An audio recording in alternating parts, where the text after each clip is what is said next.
You're watching Fox 9 All Day. And welcome back to All Day Live. I'm Amy Hockert. It's 12:32 on this Monday, and we're really glad. Sorry, it's not Monday. It's Tuesday, Ryan.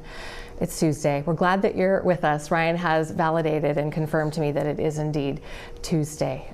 We're glad that you're with us here. Beautiful day. Hope you get a chance to get out and enjoy it. Day 6 of the state fair. A lot going on there. We wanted to dig in just a little bit more to a story that a lot of people are clicking on our website. And I hadn't heard of this sort of specific kind of case before here in Minnesota or even nationally. So the backstory here is there are two Twin Cities pharmacists who have filed lawsuits. One of them is suing Walgreens. The other has had a confidential private settlement with Walgreens, but both of them are suing the Minnesota Board of Pharmacy. One says that they were fired. The other says they had hours reduced after they refused to dispense gender-affirming medications because they say that it is that's against their religious beliefs. So the pharmacists here are being represented by Nicholas Nelson, and he joins us now from the Upper Midwest Law Center. Thank you for joining us. We really appreciate it. Senior Appellate Counsel, is that right? Did I get that right? That's right. Okay. Thank you for having me, Amy. You bet. Great to be here. You bet. So you and I had a conversation on the phone, and it really helped me kind of get this separated out in my head because there are a lot of different pieces at play here. So can you first kind of talk to us a little bit about, this case is about, religious freedom, and Minnesota has a law about religious freedom. Can we start there and tell us what the law says here in Minnesota? Sure. Both Minnesota and the federal government, the United States, have statutes that require employers to accommodate the religious practices of their employees if it can be done so without posing an undue hardship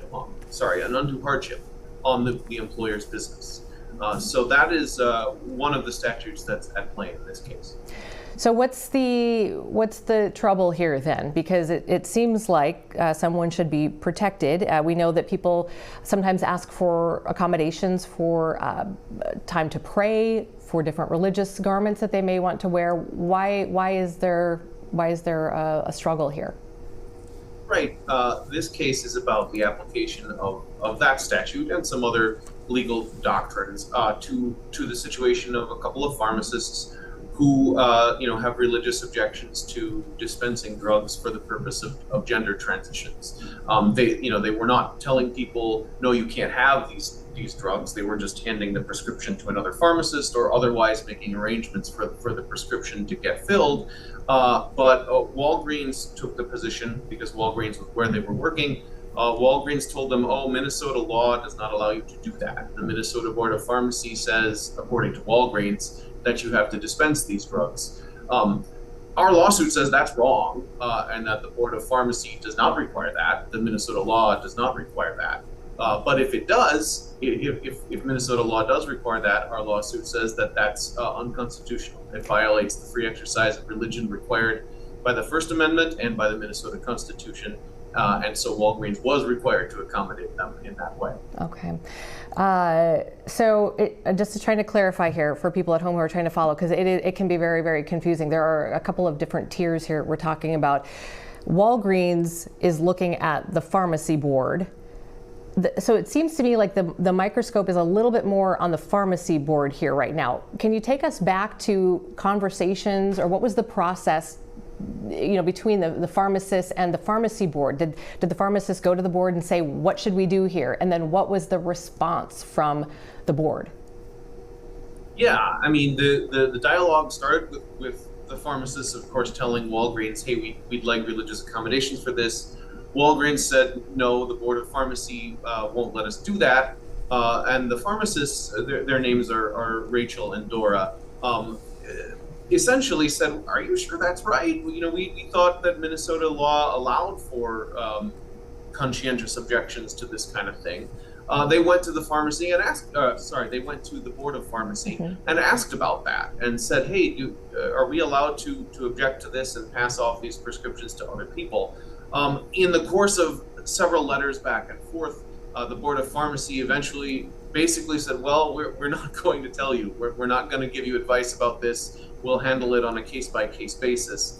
And that left the pharmacists, unable to work at Walgreens because Walgreens was worried about what the Board of Pharmacy would say. Okay. And that's where the lawsuit came from.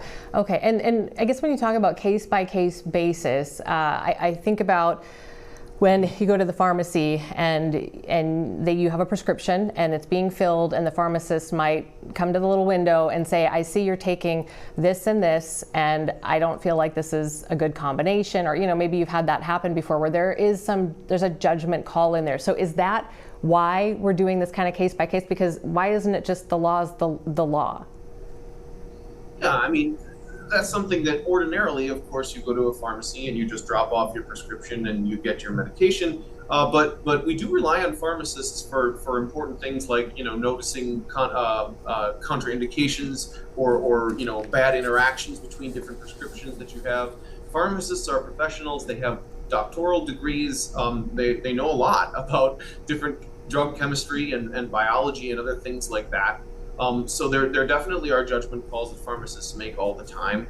Our complaint in our lawsuit talks about that. There have been pharmacists who have, it happens with some regularity that pharmacists will say, my professional judgment says this isn't the right prescription. It doesn't interact correctly with other drugs you have, things like that.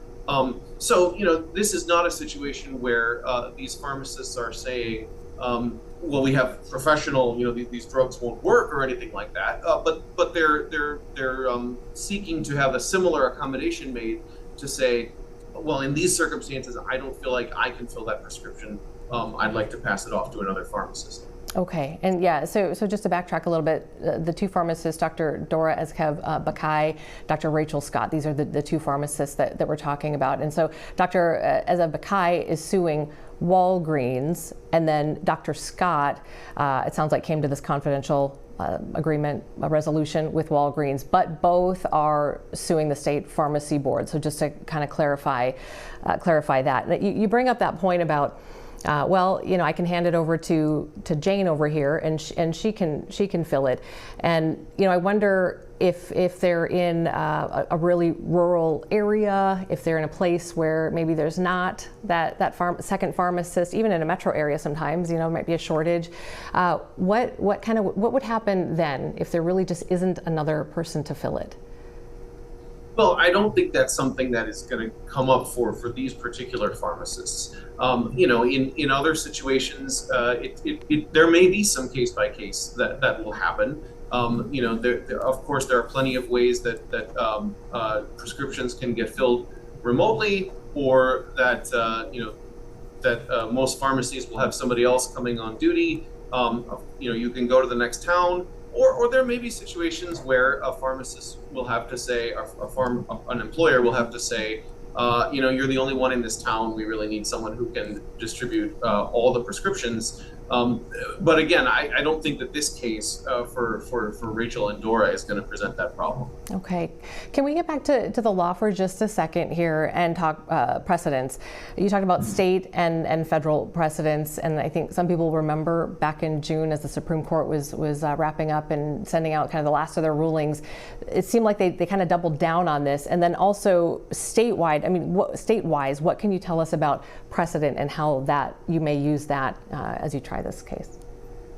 Yeah, it was now, I think, about 15 months ago that the Supreme Court decided a case called Groff versus DeJoy, which involved one of those other situations where an employer was making a religious accommodation that you mentioned earlier. This was a mailman who didn't want to deliver mail on Sundays. And of course, the post office normally doesn't deliver on Sundays, but they started delivering Amazon packages, and those were supposed to get delivered on Sundays. And the particular mailman said, well, I don't want to do that. Can I, switch to a different mail department or something like that doesn't work on Sundays? They told him no. And the Supreme Court said, hey, this federal statute that says you have to accommodate people unless it's an undue hardship on the operation of your business, I mean, that really means what it says. You can't just say we don't want to accommodate these people, or it would be a minimal hardship. It's got to be a really significant problem before you can tell people, no, we won't accommodate you. So that has, in some ways, really changed the landscape of these religious accommodation claims in the employment space, not just for pharmacists like Rachel and Dora, but for lots of different plaintiffs. Minnesota state law has developed along similar lines. Our local federal court of appeals here, the 8th Circuit, about a year ago, concluded that, yeah, Minnesota does require the same kinds of accommodations that federal law does. So for the most part, Minnesota and federal law are singing from the same hymn book on this one, so to speak, and are going to require the same sorts of things. As you know, there's so much emotion wrapped up in these types of stories, and that's why we wanted to try to really focus more on kind of the law here and really let people know what it is, trying to take the emotion out of our conversation. But we can't ignore that there is a lot of emotion around this and social media, and this is a story that'll probably be picked up and talked a lot about, including what is the role of a pharmacist. Is when you sign up to go to pharmacy school and you know that you're going to be dispensing medications, some people might say, well, this is what you signed up for as well. So I mean, what do you say to sort of that other side of things, or that concern? Our country has, in all sorts of situations, have people who ask for what are called religious accommodations, where, hey, I can do almost all of this job as it's written in the job description. There are these little pieces that, some people have a disability, physical disability, some people have religious beliefs, some people have other reasons why they need accommodations, and there are various contexts where the law says, yeah, we can, our society will work better, our economy will work better if we can accommodate people like that. So that's what the law requires. This is not someone who can't do most of their job. It's just a little piece, and it's not something where they're leaving customers unserved. They're just trying to find other ways to serve customers that most of the time don't make any difference to the customer at all. It's just handing the prescription to someone else who's working next to them in the pharmacy. That's an interesting point, because I think a lot of people might think, or some people might think of like the Colorado cake case where they refused to make the cake, and this is behind the counter, not seen, not known by the customer, the client who needs it. So that it is, I guess, different in that way. A lot of the time, that is the way it is. Yeah. All right, Nicholas Nelson, thank you for your time today. We really appreciate it. What's sort of next steps here? What do you anticipate is going to happen? The case has been filed. Our complaint requests what's called a preliminary injunction. So we are looking hard at filing that motion soon to get a ruling from the judge about our likelihood to succeed at the beginning of the case, and to get some relief from our clients. So that will, play itself out over the course of the coming weeks. Okay, we'll be keeping an eye on it. Very, very interesting case. Thanks for your time. Appreciate it. Thank you, Amy. All right. We should mention we did reach out to Walgreens, to the Pharmacy Board, to the ACLU, and to Gender Justice, and we have not yet received any comments from them or any response. So I wanted to let you know that as well. All right.